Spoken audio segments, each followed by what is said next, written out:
The autumn rain tapped against my apartment window like impatient fingers, matching the frantic rhythm of my own as I typed on my phone. The dim glow from my screen illuminated the dark circles under my eyes. Souvenirs from 3 sleepless nights caring for Emma, my feverish 4-year-old daughter who finally slumbered in the next room. I tucked myself deeper into the worn cushions of my secondhand couch, the faint scent of baby powder and discount fabric softener enveloping me like a familiar embrace. "Please, just one more extension," I whispered to myself as I composed the text to Mike, my ex and Emma's perpetually absent father. 3 months behind on child support, and suddenly unreachable when the rent came due. I needed to remind him that our daughter existed, that we were drowning. The radiator in the corner clanked and sputtered, fighting a losing battle against October's chill that seeped through the thin walls of our 2-bedroom walk-up. "Emma needs medicine. Rent due tomorrow. You promised $1,200 this week. Please respond." I hit send, then immediately followed with another message, my desperation making me reckless. "I know you got that money from the Castelli job. Don't make me call them directly," an empty threat. I knew nothing about Mike's employers beyond the name he'd mentioned during our last screaming match, when he'd sworn he was about to come into serious money from some job for people called Castelli. Just another broken promise from a man who specialized in them. I set my phone down and pressed my palms against my temples, willing away the headache that had taken up permanent residence there.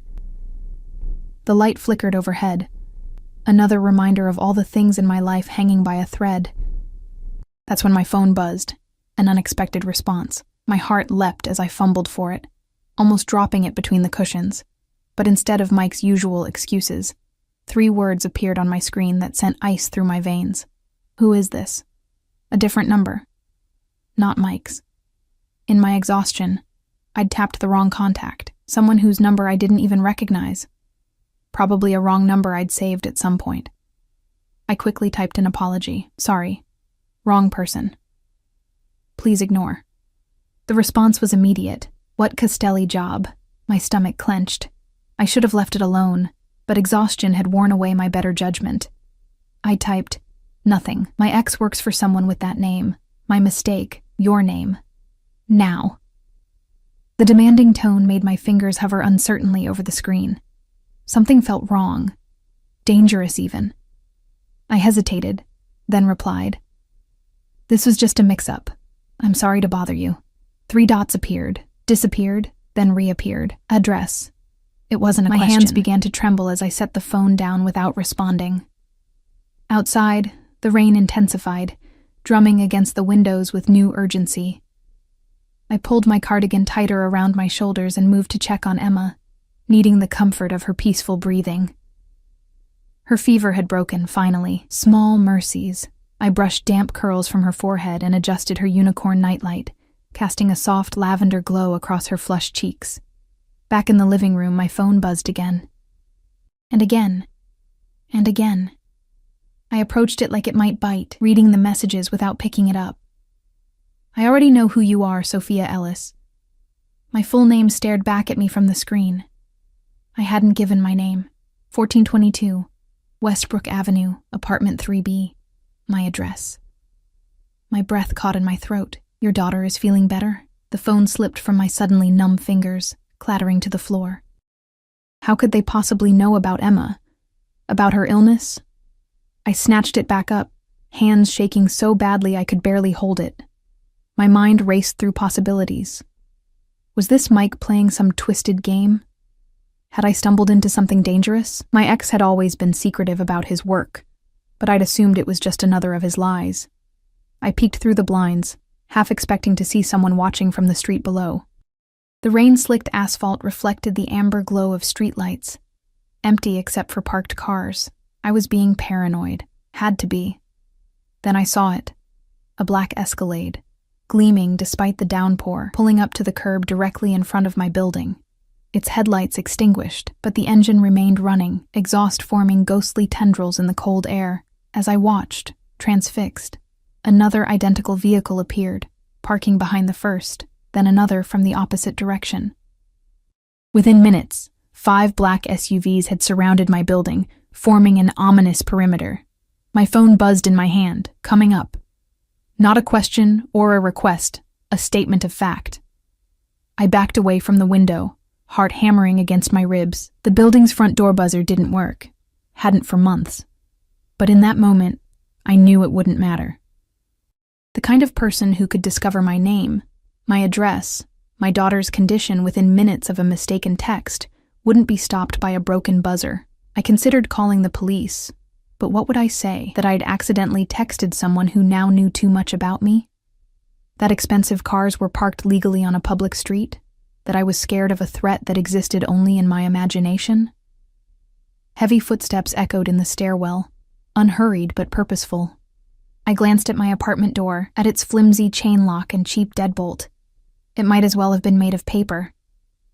The footsteps stopped outside my door. Silence stretched for 3 heartbeats, then 4. No knock came. Instead, my phone lit up with another message. "Open the door, Sophia." I clutched the phone to my chest, backing toward Emma's room. I should wake her. Hide her somewhere, but where? We were 3 floors up. No fire escape. No back exit. A soft knock finally came. So controlled and measured, it somehow frightened me more than a pounding fist would have. My phone buzzed again. "I'm not here to hurt you or Emma, but we need to talk about Michael." Michael. Not Mike. No one called him Michael except his mother. Against every instinct screaming for me to run, I found myself moving toward the door. Survival mode had kicked in, and somehow I knew that whatever waited on the other side wasn't something I could escape. Better to face it head on than be hunted. My hand hovered over the deadbolt. One turn and I would come face to face with whatever nightmare Mike had dragged us into. One turn and everything would change. I opened the door. The hallway light silhouetted him, casting his face in shadow while illuminating mine. I could see only the outline of broad shoulders in an impeccably tailored suit, the subtle gleam of an expensive watch, the controlled rise and fall of his chest. He smelled of cedar and leather and something metallic, like power distilled into a scent. Behind him stood another man, larger, with hands clasped before him and eyes that never stopped moving, assessing. The first man stepped forward, just enough for the dim light from my apartment to reveal his features. Sharp cheekbones, a strong jaw darkened by 5 o'clock shadow, and eyes so intensely blue they seemed to cut right through me, calculating, measuring, seeing everything. "Sophia Ellis," he said, his voice a low rumble that sent warning signals racing along my spine. Not a question. Another statement of fact. "I believe we need to discuss your relationship with Michael Donovan." I gripped the doorframe for support, my knees threatening to buckle. "Who are you?" His lips curved into something too predatory to be called a smile. "My name is Alessio Castelli, and your ex-boyfriend has stolen something very valuable from my family." In that moment, I realized my desperate text hadn't just reached the wrong number. It had reached the exact wrong person in the entire city. The man Michael had robbed, the man whose name I'd so carelessly dropped. And now he was at my door, with black cars surrounding my building and men who moved like shadows, all because of one mistaken text that had sealed my fate. I tried to close the door, a reflexive, futile gesture. His hand shot out, palm flat against the wood, stopping it with effortless strength. Not forcing it open wider, just preventing my retreat. That would be unwise, he said quietly. His eyes flicked past me, into the apartment. "Your daughter is sleeping. Let's keep it that way, shall we?" The mention of Emma from his lips made my blood run cold. It was one thing to see her name in a text, another entirely to hear this dangerous man acknowledge her presence just rooms away. "I don't know anything about what Mike did," I whispered, hating the tremor in my voice. "We've been separated for almost a year. He barely visits Emma." Alessio's gaze remained fixed on mine, searching for lies. "Yet you know enough to mention my name, to threaten him with it." "It was just a name he dropped once. Said he was working a job for someone important. I was desperate." My voice broke. "He owes child support, rent's due." I was bluffing. Something shifted in his expression, not softening exactly, but recalculating. The bodyguard behind him received a call, murmuring responses too low for me to hear. "May I come in?" Alessio asked, though it wasn't really a question. unless you'd prefer to have this conversation where your neighbors might overhear." As if summoned by his words, a door down the hall creaked open. Mrs. Abernathy, the retired nurse who sometimes watched Emma for me, peeked out, her eyes widening at the sight of two imposing men at my door. "Everything all right, Sophie?" she called, her voice wavering but determined. Alessio turned slightly, offering her a smile that transformed his entire demeanor, suddenly charming, non-threatening. "Just bringing Sophie some paperwork from the office. Sorry to disturb you so late, ma'am." Mrs. Abernathy hesitated, glancing between us. I forced a smile. "It's fine, Mrs. A. Thank you." She nodded uncertainly before retreating, the click of her lock echoing in the hallway. "Office paperwork," I said flatly when we were alone again. "Is that what you call this? Seemed better than your ex stole from me and now I'm here to collect." He replied, voice low. "Now, may I come in? I promise you and Emma will be safer if you cooperate." The threat was velvet-wrapped, but unmistakable.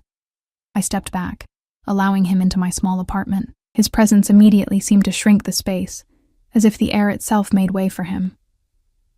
The bodyguard remained outside, positioning himself beside my door. "Anton will ensure we're not disturbed," Alessio explained, noting my glance at the man now guarding my apartment. He surveyed my living room, the shabby furniture, the basket of unfolded laundry, Emma's scattered toys, with an unreadable expression. "Tell me what Mike took," I said, folding my arms across my chest, trying to reclaim some control in a situation that was spiraling beyond my grasp, "and why you think I would know anything about it." Alessio unbuttoned his suit jacket, a casual gesture that nonetheless made me acutely aware of the gun I was certain he carried, and met my eyes with unsettling directness. "Michael Donovan didn't just take money from me, Sophia. He took information that could get people killed, including, potentially, his own daughter." If you enjoyed this first part of She Texts the Mafia Boss by Mistake, don't forget to like and subscribe to see what happens when Sophia faces the dangerous Alessio Castelli. Will she protect her ex, or will she choose her daughter's safety? Hit that notification bell to find out in the next installment. "My daughter has nothing to do with this," I said, my voice surprisingly steady despite the fear coursing through me. I positioned myself between Alessio and the hallway leading to Emma's room, a futile gesture against someone who clearly had resources I couldn't begin to comprehend. Alessio remained standing, his presence dominating my small living room. "I'm afraid that's where you're wrong. The moment Michael decided to betray me, everyone connected to him became involved." He gestured toward the couch. "Sit down, Sophia. This will be easier if we're both comfortable." There was nothing comfortable about this situation, but I sank onto the couch anyway, perching on its edge, ready to bolt despite having nowhere to run. Alessio didn't join me. Instead, he moved to the window, peering through the blinds at the street below where his men waited in their vehicles. "Michael worked for me for 3 years, he said, his back to me. Nothing significant, mainly running numbers, making deliveries. He wasn't important enough to know much about my business." He turned, fixing me with those piercing blue eyes. "Until 6 weeks ago, when he was tasked with delivering a flash drive containing sensitive information. And he stole it," I finished, the pieces falling into place. "Not just stole it, made copies, started shopping it around to my competitors." Alessio's jaw tightened. "Information that could dismantle operations I've spent decades building, that could get my people arrested or killed." I rubbed my temples, a fresh wave of exhaustion washing over me. That sounds exactly like something Mike would do, always looking for the easy score. I looked up at him, but I haven't seen or heard from him in weeks, except for texts asking for more time on the child support. Whatever he took, whatever he's doing with it, I'm not part of it. Alessio crossed the room in 2 smooth strides, picking up a framed photo from my bookshelf. It showed me and Emma at the park last summer, her face smeared with ice cream, both of us laughing. His fingers traced the edge of the frame with unexpected gentleness. "You have a beautiful daughter," he said quietly. "She has your smile." A chill ran through me at his words, at the way he studied Emma's image. "Please don't." "I'm not threatening her, Sophia." He set the photo down carefully. "I'm explaining why you're already involved, whether you chose to be or not. Michael has put a target on both your backs." "What do you mean?" The information he stole, it doesn't just compromise me. It compromises people who make me look like a saint by comparison. He sat down in the armchair across from me, leaning forward with his elbows on his knees. Right now, there are at least 3 other organizations hunting for him, and by extension, for anyone who might lead to him. I swallowed hard, my throat suddenly dry. I told you, I don't know where he is. I believe you. His response surprised me, but they won't. And they won't ask as politely as I am. A hysterical laugh escaped me. This is polite? Surrounding my building with armed men? Tracking my phone? Threatening me and my daughter? If I wanted to threaten you, you'd know it, he said, his tone matter of fact rather than menacing. The cars outside aren't just to intimidate you, they're a security perimeter, and I haven't touched your phone. Your ex-boyfriend gave me your number months ago, listed you as his emergency contact. I stared at him in disbelief. That's impossible. He needed to provide a family contact when he started working for me, said you were still on good terms. Alessio's mouth twisted in what might have been amusement. Clearly, he lied about that too. My mind raced, trying to process this new information. Mike had used me as his emergency contact for a job with the Mafia? The absurdity of it would have been laughable if it weren't so terrifying. As for knowing about your daughter's illness, Alessio continued, you've been filling prescriptions at Westside Pharmacy. My business owns that building. I hugged myself tighter, feeling exposed. So what do you want from me? If you believe I don't know where Mike is, I want to find him before my competitors do. And you're going to help me. How am I supposed to do that when I can't even get him to answer my texts? Because you have something he wants. Alessio nodded toward the hallway where Emma slept. His daughter. The one thing he might actually care about. I stood up abruptly, fury momentarily overtaking fear. You are not using my daughter as bait. In one fluid motion, Alessio rose to meet me, his height forcing me to tilt my head back to maintain eye contact. I'm offering you protection, Sophia. For both of you. Because believe me when I tell you, if the Bratva finds him first, they won't hesitate to use Emma to draw him out. And their methods won't be nearly as humane as mine. The word Bratva hung in the air between us. Russian Mafia. I'd heard enough news stories to understand the threat wasn't empty. What exactly are you proposing? I asked, hating how my voice shook. You and Emma come with me tonight. I move you to a secure location. You contact Michael. Tell him you need to see him urgently, that Emma is asking for him. He won't come just for that. Then tell him whatever will work, that you're in trouble, that Emma is worse, that you've found something of his the police would be interested in. Alessio shrugged. You know which buttons to push better than I do. And if I refuse, his expression hardened, then I leave. Take my men with me. Remove the only protection standing between you and people who would use far more persuasive methods to get what they want. My gaze darted to the window, to the black vehicles still waiting outside. They no longer seemed threatening. They seemed like a barrier against something worse. I need to think, I whispered.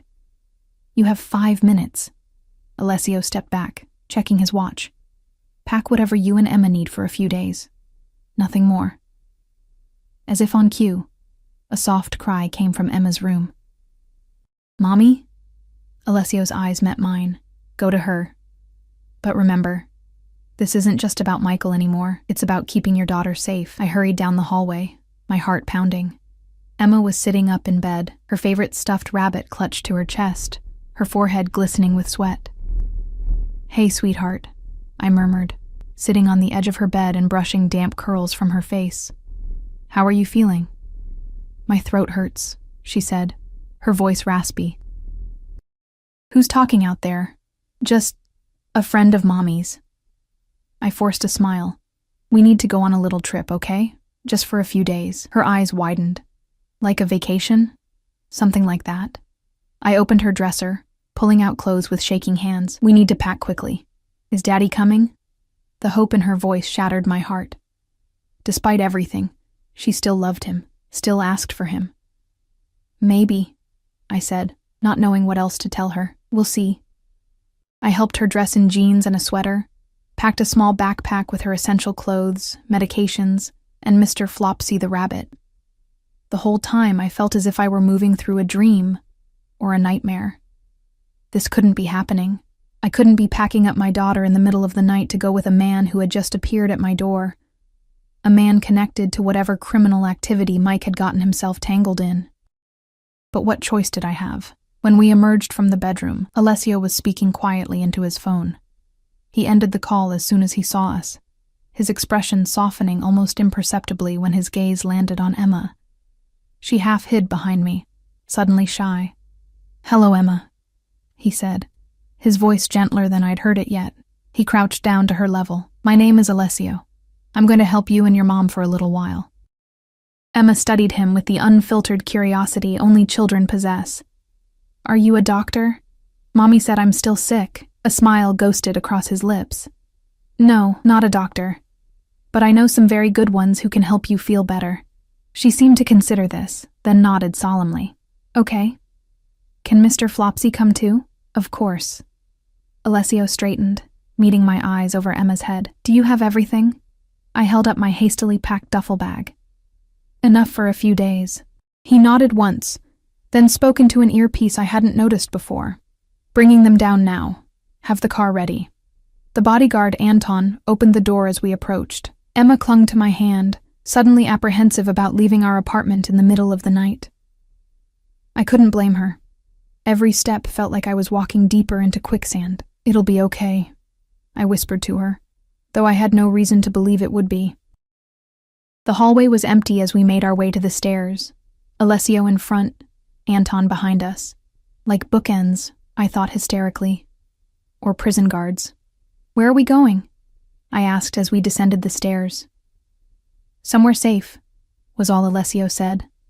Outside, the rain had stopped, leaving the streets slick and gleaming under the streetlights. One of the black Escalades idled directly in front of the building's entrance, its engine a low, powerful hum. A driver held the back door open as we approached. Emma balked at the sight of the imposing vehicle and the stone-faced men surrounding it. "Mommy, I'm scared." I crouched down, looking into her eyes. "It's just a fancy car, baby, like in the movies. We're going on an adventure, remember?" She didn't look convinced, but nodded bravely. I lifted her into the SUV and climbed in after her, settling her on my lap. The interior was all black leather and subtle luxury, smelling of expensive cologne and new car. Alessio slid in beside us, the door closing with a solid thunk that sounded final, irrevocable. "Take us home, Vincent," he instructed the driver, who nodded and pulled away from the curb. The other SUVs fell into formation around us, one in front, one behind, the others peeling off in different directions. "Home?" I questioned, tension coiling tighter in my chest. "My residence," Alessio clarified. "It has the highest security of any property I own. You'll be safe there until we locate Michael." Emma had already started to doze against my shoulder, exhaustion and illness pulling her back to sleep despite the strange circumstances. I envied her ability to escape, however temporarily. "This is kidnapping," I said softly, mindful of Emma's presence. Alessio's eyes flashed in the darkness of the car. "This is protection.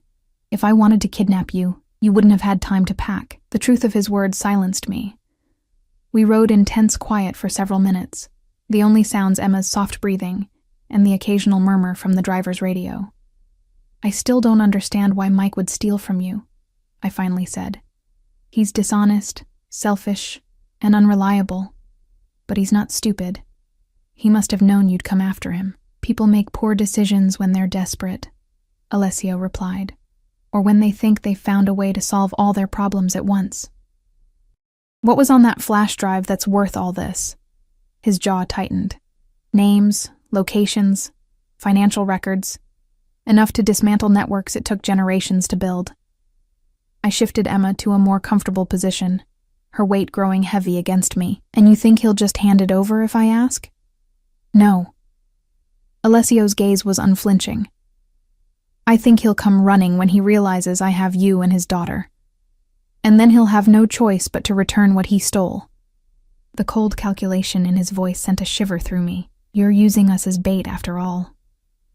"I prefer to think of it as leveraging available resources." His eyes dropped to Emma's sleeping form, then back to me. But yes, essentially. I turned away, watching the city lights blur past the tinted windows. We were heading toward the wealthier part of town, where the streets grew wider and the houses sat back from the road behind imposing gates and manicured lawns. "If anything happens to my daughter because of this," I began. "Nothing will happen to her," Alessio cut me off, his tone leaving no room for argument. "You have my word." "The word of a criminal," I muttered. "The word of a man who understands the value of family," he countered. "More than your ex-boyfriend ever did, it seems." Before I could respond, the SUV slowed, turning onto a private drive flanked by stone pillars. A wrought iron gate swung open to admit us, closing immediately behind our convoy. The driveway curved through expertly landscaped grounds before revealing a mansion that loomed against the night sky, all clean lines and modern angles, glass and stone merging seamlessly. "Welcome to my home, Sophia," Alessio said as the car came to a stop in the circular driveway. "For now it's yours too." As the driver opened the door and the cool night air rushed in, I held Emma closer, wondering what I'd gotten us into, and how we would ever get out again. The interior of Alessio's mansion was exactly what I expected, and nothing like I imagined. Soaring ceilings, marble floors, artwork that probably cost more than my entire life, all the trappings of wealth I'd anticipated. But there was also an understated elegance, a warmth I hadn't expected from a man like him. No gaudy displays of excess, just quiet, confident luxury. A woman in her 60s with silver-streaked black hair and sharp eyes appeared in the foyer as we entered. Her posture was straight as a ruler, her clothing simple but clearly expensive. "Alessio," she said, her slight accent, Italian, I guessed, wrapping around his name with familiar affection. Her eyes moved to me, then to Emma sleeping in my arms. "I've prepared the East Suite as you requested." "Thank you, Rosa." Alessio placed a hand briefly on her shoulder. "This is Sophia and her daughter Emma. They'll be staying with us for a while." Rosa's expression gave nothing away, but I wondered how often Alessio brought strangers, hostages, to his home in the middle of the night. "The child is ill?" she asked, noting Emma's flushed cheeks. "Recovering from a fever," I supplied, shifting Emma's weight. She was getting heavy, but I was reluctant to let her go in this unfamiliar place. "Doctor, Markov will be here in the morning," Alessio told me. "Until then, Rosa will show you to your rooms and get you settled." "Come," Rosa said, already turning toward a sweeping staircase. "The little one needs proper rest." I hesitated, looking back at Alessio. "And then what? We just wait here while you hunt down Mike?" "We'll discuss the next steps in the morning." His tone made it clear the conversation was over for now. "Try to get some sleep, Sophia. You're safe here." Safe. The word felt hollow. I'd never been less safe in my life, caught between a ruthless criminal and whatever forces were hunting for what Mike had stolen. But my arms ached from carrying Emma, and exhaustion pulled at every cell in my body. Whatever came next would have to wait until morning. I followed Rosa up the stairs, down a corridor lined with what looked like original artwork, and into a suite that was larger than my entire apartment. A spacious sitting room opened into a bedroom with a king-sized bed draped in luxurious linens. Through another door, I glimpsed a second bedroom, smaller but equally elegant. "For the little one," Rosa explained, seeing my glance. "Though perhaps tonight she stays with you, yes?" "Yes," I agreed, gently laying Emma down on the main bed. She stirred but didn't wake, curling around Mr. Flopsy with a soft sigh. Rosa disappeared into what turned out to be a massive bathroom, returning with a cool cloth that she handed to me. "For her fever, there are clean pajamas in the dresser. They may be big, but they will serve for tonight. Tomorrow we can arrange for more suitable clothes." I pressed the cloth to Emma's forehead, wondering how many times this woman had tended to Alessio's guests. "Thank you." Rosa nodded, her sharp eyes taking my measure. "There is food in the small refrigerator if you are hungry. Breakfast is at 8, but for the child we can prepare something earlier if needed. This is all very accommodating for a kidnapping," I said, unable to keep the bitterness from my voice. Rosa's expression didn't change. "Mr. Castelli does not kidnap women and children. Whatever has brought you here, you are guests in this house, my house, as much as his." She moved toward the door. Rest now. Morning comes quickly. After she left, I explored our gilded cage. The suite was luxurious in every detail. Egyptian cotton sheets, plush towels, toiletries that probably cost more than my monthly grocery budget. The windows overlooked manicured grounds illuminated by subtle landscape lighting. And beyond them, a high wall topped with what I suspected was security wiring. No escape there. I changed Emma into a pair of silk pajamas that swallowed her small frame, then found a t-shirt for myself in the dresser. My own clothes felt grimy after the stress of the night, but I was too exhausted to shower. I curled up beside Emma on the massive bed, listening to her breathing, trying to quiet the panic that threatened to overwhelm me now that we were alone. What would happen when Alessio found Mike? What would he do to him? And what would happen to us afterward? I couldn't imagine he'd simply let us go. Not when we'd seen his face, his home, knew about whatever Mike had stolen. People like Alessio Castelli didn't leave loose ends. Sleep came in fitful bursts, interrupted by nightmares of black cars and men with cold eyes. When morning light finally filtered through the gauzy curtains, I felt as if I hadn't slept at all. Emma woke in better spirits, her fever gone, though a slight cough remained. She explored our suite with wide-eyed wonder, touching the velvet drapes and bouncing experimentally on the plush sofa.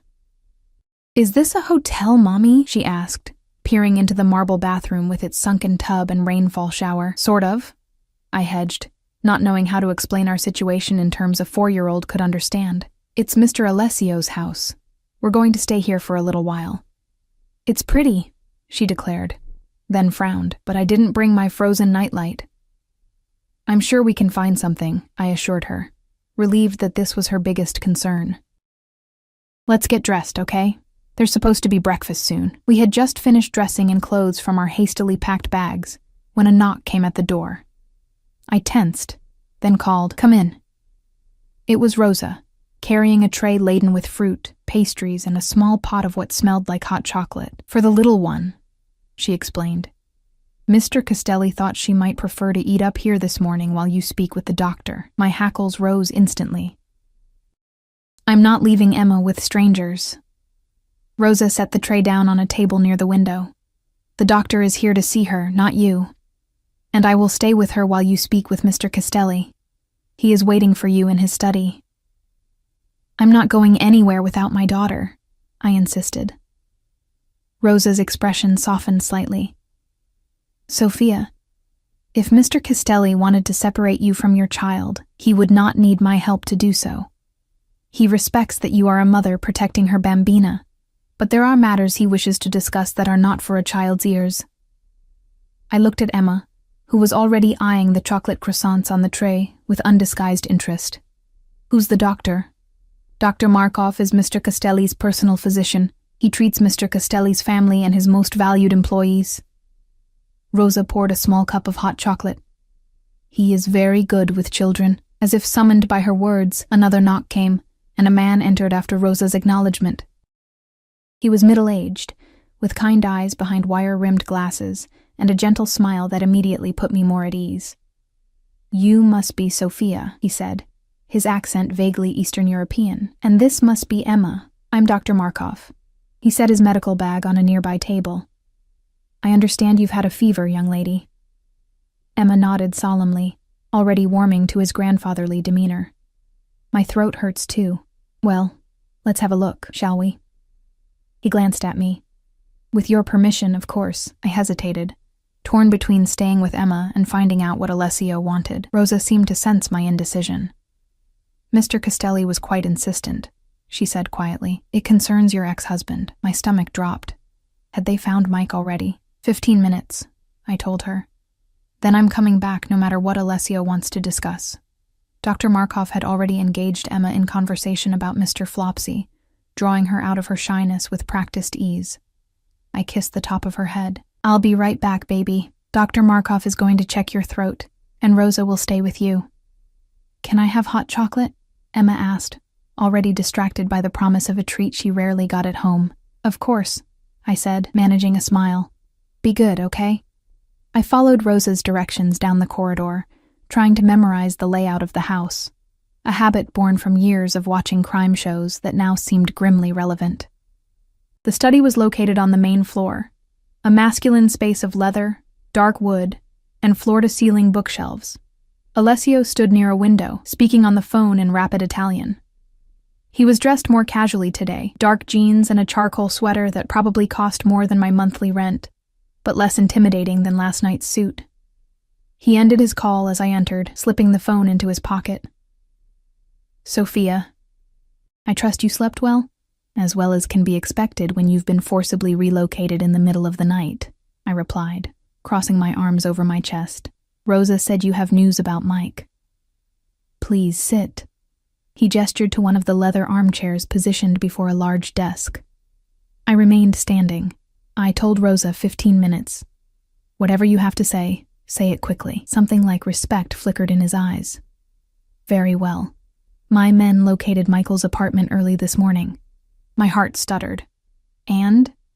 He wasn't there. But it was clear he left in a hurry, recently too, within the last 24 hours. Alessio moved behind his desk, opening a folder. We found these. He slid several photographs across the desk. I approached cautiously and looked down at images of Emma at the park, outside her preschool, playing in our apartment building's small courtyard. In some, I was with her. In others, she was alone. What is this? I whispered, my blood running cold. Michael has been watching you, or having you watched. Alessio's voice was tight with contained anger. These were pinned to a wall in his apartment, along with these. More photos joined the first set, these of men I didn't recognize. Middle-aged, stern-faced, expensively dressed. One was caught mid-conversation with what looked like bodyguards. Another was entering a restaurant. Viktor Petrov and Nikolai Baranov. Alessio identified them. High-ranking members of the Russian organization I mentioned. The same people who would very much like to acquire what Michael stole. I sank into the chair, my legs suddenly unable to support me. I don't understand. Why would Mike have photos of Emma? Of these men? Because he's planning something. Alessio sat on the edge of his desk, closer to me than I was comfortable with. Something that involves using his daughter as leverage, or possibly as a distraction. That's insane. Mike is selfish and irresponsible, but he wouldn't endanger Emma, wouldn't he? Alessio's gaze was penetrating. The man who abandoned his sick child, who fails to provide support, who involved your name with some of the most dangerous people in this city. Put that way, it was harder to defend Mike's character. Still, using Emma as part of whatever scheme he was planning seemed beyond even his moral bankruptcy. There's more, Alessio continued. We found this. He handed me a small pink backpack, Emma's favorite, the one with unicorns that she'd outgrown last year. I opened it with trembling hands. Inside were her passport, which I'd thought was still in my desk drawer at home, a change of clothes, her favorite book, and an envelope containing several $1,000s in cash. He was planning to take her, I whispered, the reality crashing down on me. He was going to kidnap our daughter. It appears so. Alessio's voice had softened. I believe Michael intended to use what he stole from me to negotiate safe passage out of the country.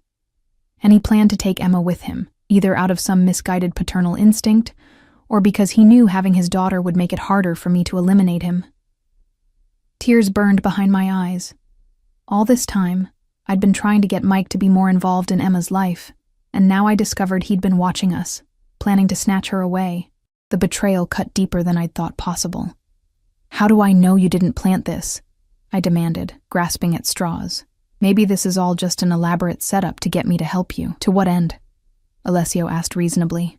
I could have forced your cooperation last night. I don't need elaborate deceptions. He was right, which only made the truth more devastating. I pressed my hands to my face, trying to control the emotions threatening to overwhelm me. What happens now? I finally asked, my voice steadier than I felt. Now we move forward with our original plan, but with some adjustments. Alessio returned to his chair behind the desk. You'll contact Michael. Tell him you know what he's planning, that you found Emma's passport missing. Tell him if he wants to see his daughter, he needs to meet you. And then you'll be waiting to grab him, I finished. Yes, but now there's an additional complication. Alessio steepled his fingers.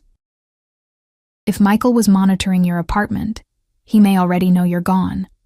And if he's desperate enough, he might make contact with Petrov or Baranov. You think he'd sell your information to these Russians? I think a man who would use his 4-year-old daughter as a human shield is capable of anything. Alessio's expression was grim. Which is why we need to move quickly. I thought of Emma upstairs with the doctor, blissfully unaware of the danger surrounding her.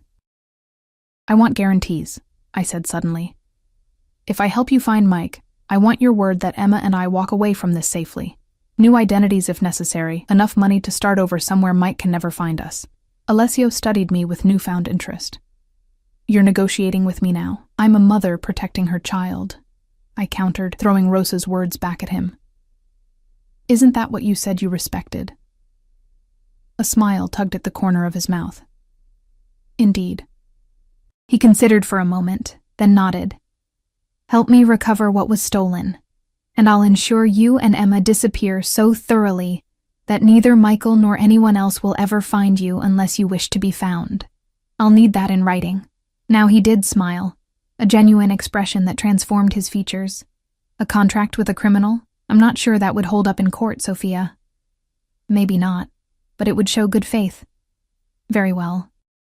He pulled a sheet of paper from a drawer, wrote several lines in elegant script, and signed it with a flourish before sliding it across to me. Satisfied? I scanned the document, a simple promise to provide new identities and financial support in exchange for my assistance in recovering his property. It was probably worthless legally, as he'd pointed out. But something told me Alessio Castelli was a man who took his signatures seriously. I'll need a phone, I said, folding the paper and tucking it into my pocket. Use mine. He offered his sleek smartphone. It can't be traced to you.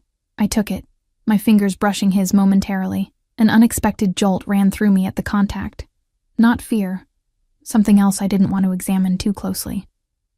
I dialed Mike's number from memory, half expecting it to go straight to voicemail as it had so many times before. Instead, he answered on the second ring. Who is this? His voice was tense, wary. It's me, I said, watching Alessio's face as he listened. We need to talk, Mike. Now. There was a long pause on the other end of the line. For a moment, I thought Mike had hung up. Sophie? His voice was barely a whisper. Where are you calling from? This isn't your number. I'm borrowing a phone, I said, trying to keep my voice steady despite the rage and fear swirling inside me. Mine is unavailable right now. Are you okay? Is Emma... Don't, I cut him off, my voice hardening. Don't pretend you care about Emma now. I found her passport missing from my drawer, Mike. And that pink unicorn backpack she outgrew last year, the one you insisted on keeping, I know what you were planning. Another silence. This one heavier. Beside me, Alessio's expression remained impassive, but I could feel the intensity radiating from him as he listened. It's not what you think, Mike finally said, his voice taking on that wheedling tone I knew too well, the one he used when caught in a lie. I was just preparing in case what? In case you needed to kidnap our daughter and flee the country? My hand gripped the phone so tightly my knuckles turned white. Or were you planning to use her as a shield against the people you stole from? Mike's sharp intake of breath told me I'd hit a nerve. Who have you been talking to? It doesn't matter. What matters is that I know what you did, and I know you've been watching us. Those photos in your apartment, I improvised, following Alessio's slight nod of encouragement. Did you take them yourself, or did you hire someone to stalk your own daughter? Sophie, listen to me. Mike's voice dropped lower, urgent. You don't understand what's happening. These people, they're dangerous. Which people, Mike? The Castellis? Or the Russians you're trying to sell to? I met Alessio's gaze as I mentioned his name, saw his eyes narrow slightly. How do you... Mike stopped himself. Where are you right now? Tell me exactly where you and Emma are. Somewhere safe, I replied, the irony of the statement not lost on me. Safer than we were with you watching us, planning God knows what. You don't know who you're dealing with, Mike hissed. Whatever they've told you, I know exactly who I'm dealing with, I interrupted, all of them. And right now, you're the one I trust least. Alessio held out his hand, gesturing for the phone. I hesitated. then shook my head slightly. This was my conversation to control. "I want to see Emma," Mike said suddenly. "I need to make sure she's okay." "Why? So you can finish what you started? Take her away from me?" My voice cracked despite my efforts to remain calm. "No, Sophie, please. It's complicated. I did something. I made a mistake. But everything I've done was to protect you both." The desperation in his voice almost sounded genuine. Almost. "Prove it," I challenged. "If you really want to protect us, then meet me. Face to face. Bring whatever you took, and we'll figure this out together." Alessio nodded approvingly, his eyes never leaving my face. "I can't do that," Mike replied. "It's too dangerous. They're watching me, Sophie. Probably watching you, too." "Fine. Then I'll go to the police. I'll tell them everything. About the photos, the passport, the backpack, about your new employers." I took a calculated risk. I'm sure they'd be very interested in what's on that flash drive, too. "You don't have it," Mike said quickly, confirming what Alessio had told me. "You're bluffing." "Am I?" "You left copies in your apartment, Mike. Not very smart." Another improvisation, but from the way Mike's breathing changed, it hit its mark. "Don't go to the police," he said after a moment. "You have no idea what you'd be starting." "Then meet me. Tonight." I glanced at Alessio, who mouthed an address. "There's a coffee shop on Riverside Drive. Bluebird Coffee. 8 o'clock. That's too public." "Exactly. I'm not stupid, Mike. Public place or nothing." Another long pause. I could almost hear him weighing his options, trying to determine if this was a trap, which of course it was. "Fine," he finally agreed. 8 o'clock. But just you. No Emma. "Of course not. Unlike you, I don't endanger our daughter." I couldn't keep the bitterness from my voice. "Sophie, He seemed about to say something else, then thought better of it. "I'll see you tonight." The line went dead. I handed the phone back to Alessio, suddenly exhausted by the exchange. "Well done," he said, slipping the device into his pocket. "Very convincing." "It wasn't an act," I replied, standing up. Everything I said to him was true. Alessio rose as well, moving around the desk to stand before me. "You understand he won't come alone. He'll have people watching, possibly even Petrov's men if he's made contact with them." I assumed as much. I lifted my chin. "Which is why I'm not going either." His eyebrows rose slightly. "That wasn't our agreement. Our agreement was that I help you find Mike and recover what he stole. I've just arranged that for you." I crossed my arms defensively. I'm not putting myself in the crossfire of whatever is going to happen tonight. For a tense moment, I thought he might insist. Instead, he inclined his head in acknowledgement. "Fair enough. My men can handle the meeting point." He studied me with renewed interest. "You're smarter than Michael gave you credit for." "Most men underestimate me," I replied, thinking of all the times Mike had dismissed my concerns, my intelligence, my instincts. "I won't make that mistake." The intensity in Alessio's voice sent an unexpected shiver down my spine. "Now, shall we check on your daughter? Dr. Markov should be finished by now." We found Emma sitting cross-legged on the bed, a now empty cup of hot chocolate beside her, watching cartoons on a tablet I didn't recognize. Dr. Markov was packing up his medical bag while Rosa tidied the breakfast tray. "Mommy." Emma's face lit up when she saw me. "Doctor." "Markov gave me medicine that tastes like strawberries, and Rosa said I can have pancakes for lunch if I want." "That's wonderful, sweetie." I sat beside her on the bed, checking her forehead automatically. Cool to the touch. Her fever was definitely gone. "A mild throat infection," Dr. Markov informed me. "Nothing serious, but I've prescribed an antibiotic to be safe. Rosa has the medication and instructions." He smiled at Emma. "She's a very brave patient." "Thank you," I said, genuinely grateful. Whatever else Alessio might be, he'd kept his word about taking care of Emma.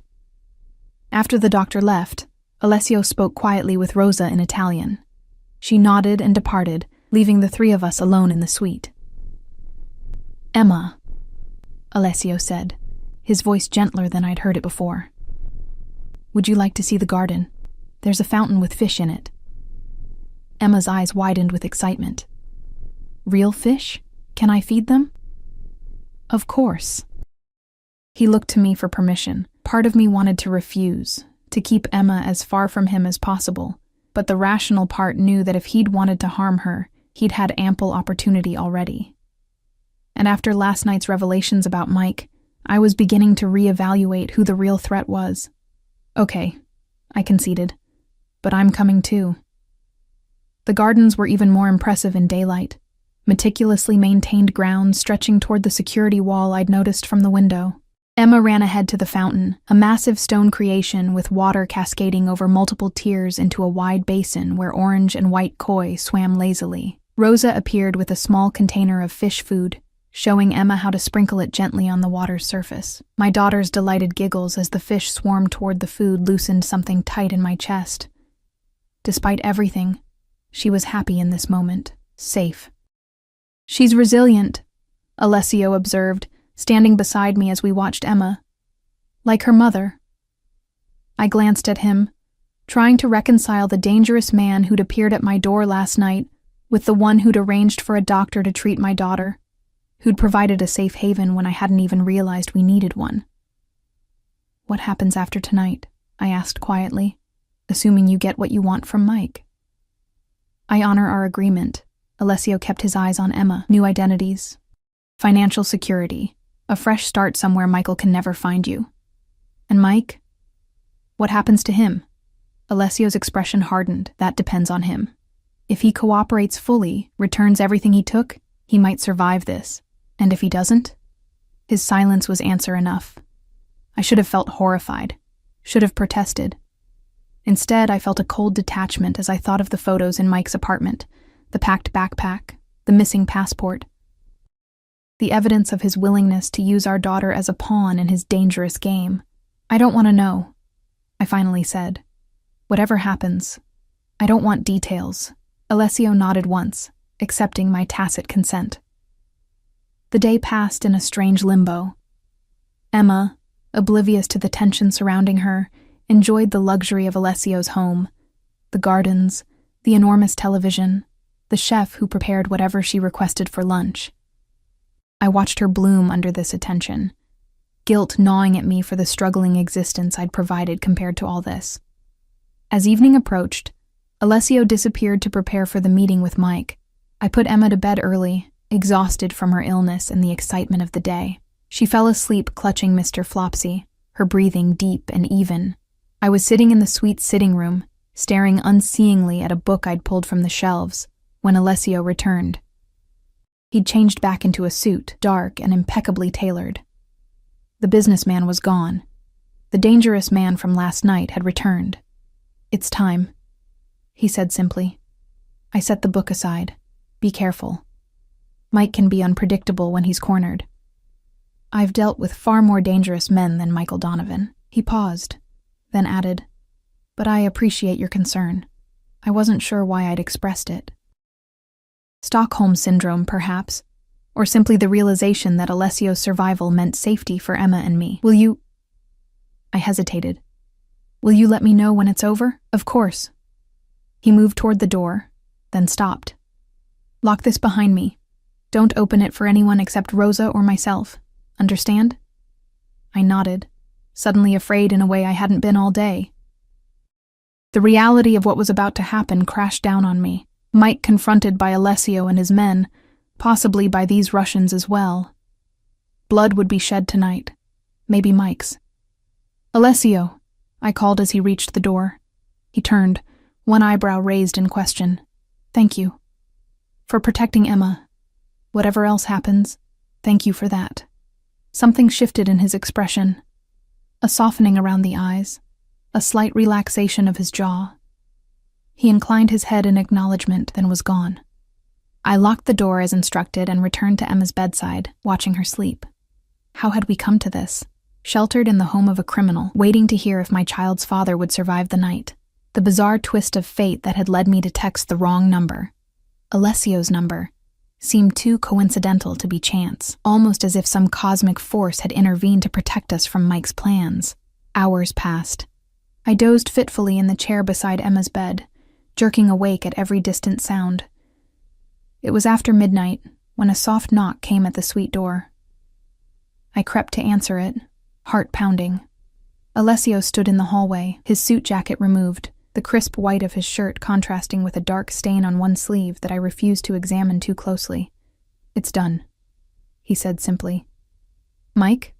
I asked, though I wasn't sure I wanted the answer. "Alive. For now." His expression revealed nothing. He's been persuasive about his willingness to cooperate. Relief flooded me, though I wasn't entirely sure why. After everything Mike had done, perhaps I should have wished him dead, but he was still Emma's father, still the man I'd once loved enough to create a child with. The flash drive? Recovered, along with all copies. Alessio loosened his tie, a strangely vulnerable gesture from a man who maintained such rigid control. "You and Emma are safe now. From him. From Petrov's men. From all of it." "So what happens now?" I asked, echoing my question from earlier. "Now," Alessio said, his blue eyes holding mine. "We honor our agreement. New identities are already being arranged. By this time tomorrow, Sophia and Emma Ellis will no longer exist." I nodded, accepting this reality. "And after that, we just disappear?" "That would be safest," he agreed. Then, more hesitantly, "Unless you'd prefer an alternative arrangement." "Yeah, what alternative?" "Stay." The word hung between us, unexpected and charged with meaning. Not as a prisoner or a guest, as something else. I stared at him, trying to read the intention behind his offer. "Why would you want that?" "Because in the span of 24 hours, you've shown more courage, intelligence, and loyalty than most people I've known my entire life."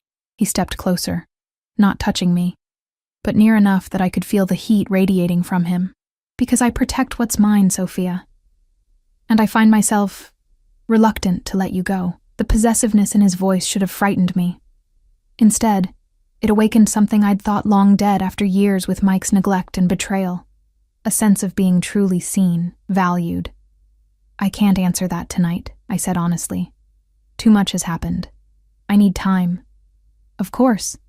He stepped back, professional distance restored. "The offer remains open. Think about it." I nodded, not trusting myself to speak. "Get some rest," he said, turning to leave. "Tomorrow will bring new beginnings. Whatever you decide." After he left, I returned to Emma's bedside, watching the gentle rise and fall of her chest. New beginnings. A life free from Mike's shadow, from financial struggle, from the constant fear that had become our normal without me even realizing it. But at what cost? Aligning ourselves with Alessio Castelli meant entering a world I'd only glimpsed. A world of power and danger and moral compromises. Could I justify that choice for the security it offered? For the protection of those piercing blue eyes that had seen my worth when no one else had? Emma stirred in her sleep, a small smile playing on her lips as she dreamed. Whatever I decided, it would be for her. To give her the safety and stability she deserved. To ensure no one could ever use her as a pawn again. As dawn broke over the mansion's gardens, painting the sky in shades of pink and gold, I made my decision. I would accept Alessio's offer. Not out of fear or gratitude, but from a place of strength. I would enter his world on my terms, with eyes wide open. One mistaken text had changed everything, had brought a dangerous man to my door. Black cars surrounding my home, but in that danger, I'd found an unexpected sanctuary. And perhaps in time, something more. I sent a silent prayer of thanks for that fateful error, for the wrong number that had led me exactly where I needed to be. Thank you so much for joining me for this story. If you enjoyed She Texts the Mafia Boss by Mistake, please don't forget to hit that like button and subscribe to the channel for more thrilling stories. Your comments mean the world to me. Let me know what you thought and what kind of stories you'd like to see next. Until next time, keep reading and stay mysterious.